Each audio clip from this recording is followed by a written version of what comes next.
Hello, my name's Cameron Good from UNE, University in New England. I'm currently studying psychology, and today I'm going to talk a little bit about burnout in athletes and elite athletes in particular. When we look at burnout is similar to overtraining, and it's considered when a person is emotionally and physically exhausted from excessive and prolonged stress. The punishing training and competition schedule for athletes mean there's a fine line between optimising elite performance and going too far, stepping over that line, as athletes tend to do, wanting more and more, and this can lead to a decrease in performance and possible burnout. With most athletes being extremely internally motivated, and more external motivations out there, the athletes are constantly pushing those boundaries and trying to get more out of themselves. A guy by the name of Herbert Simons once said, "One finds limits by pushing them," a motto which most athletes trying to achieve their goals and be the best in their sport are doing, which can come at consequences. Athletes are continuously seeking to improve their performance, even with improvements in innovation in nutrition, clothing, equipment and supplements. They still feel that the actual physical training is considered to be the most important when optimising performance. Couple this with psychological factors elite sports people may have, such as not performing to what they feel is their ability, being dropped from teams. They may have study commitments or financial situations.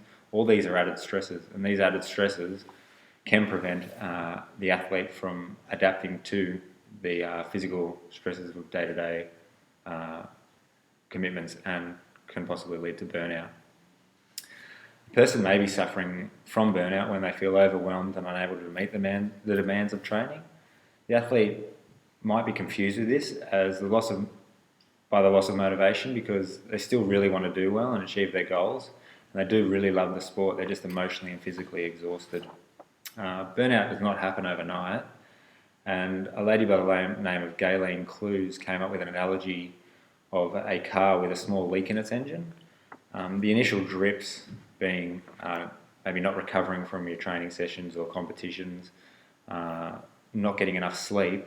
You don't really notice them the first couple of times that it happened, but if the drip continues and the gas tank, so to speak, gets empty, you can get into a little bit of trouble, and it's very hard to bounce back, because by the time you're aware that the engine is empty, it's seized and no longer can work. And it's the same with your performance. You just slowly decreases, and then you're in a bit of a hole. There are several signs and symptoms, but they're also very broad, and they're both physically and psychologically. They're not always easy to see. The signs and symptoms have been classified into 5 categories. Number 1 being effective. Athletes may feel or seem a little bit gloomy or depressed. They can sometimes become a bit tearful as well. Number 2, cognitive. Athletes may have a sense of powerlessness, helplessness, or hopelessness. 3, physical. Athletes feel exhausted and they may have somatic complaints. 4, behavioural. Athletes may show impaired performance or performance not up to the standard that they're used to, and there'll be more absenteeism. Number 5, motivational. Athletes may be showing lack of interest and enthusiasm, which is pretty uncommon for most athletes, as they're in the sport for the love. Again, these signs are not always obvious, making early detection very difficult, especially because often there's a negative attitude towards burnout in sport. Some people just assume that they're being lazy or they're not really interested anymore.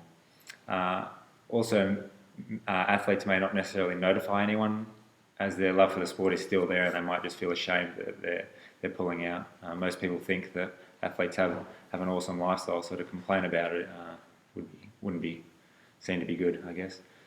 There are several theories trying to explain athlete burnout.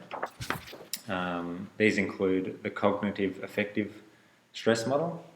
According to this model, human behaviour is directed by the desire to maximise positive experience and minimise the negative ones. Athletes feel that the grass is greener on the other side, so to speak. So the bad outweigh the good, and there's better options out there, so they might quit the sport. The next one is negative training stress response model. This is based more on the physical side of and the training factors. So it suggests that burnout is due to excessive overload and excessive workload. It's just too much. The next one is unidimensional identity development and external control model. It suggests that social organisations of high performance sport is causing burnout. So athletes experience lack of control in this, and their sense of self and identity is limited to what the athlete is rather than the person as a whole. So they see the person as, say, Cameron the triathlete or Peter the soccer player, as opposed to Peter the father, Peter the businessman, so to speak. So stress is not, they assume that stress is not often the cause of this burnout, it's just a sign. So much time is designated to their sport that the athlete loses a sense of self outside of this. And the last one is the commitment model. The focus of this model is on how athletes interpret the commitment to the sport. So is it for the athlete's entertainment, or is it a sort of entrapment for the athlete? Do they want to participate in the sport, or do they feel like they have to? If they feel a sense of obligation, they're more likely to succumb to burnout. There's still a lot to learn about burnout in athletes, but from what I've read and my own experiences as an elite athlete, the psychological factors contribute to it at least as much, or if not more, to the potential burnout as the physical factors. As I already mentioned earlier, detection of burnout is difficult and evidence-based treatment is limited. At this point in time, research suggests that you've got to have rest, and depending on how deep you are into this, the more rest, the deeper or the more burnt out you are, the longer the rest time it's going to take. Hopefully there'll be further studies conducting in the near future so that early detection becomes possible, and that less stigma is being attached to burnout by sporting communities, media, and also athletes themselves, and treatment becomes more sophisticated. Thank you.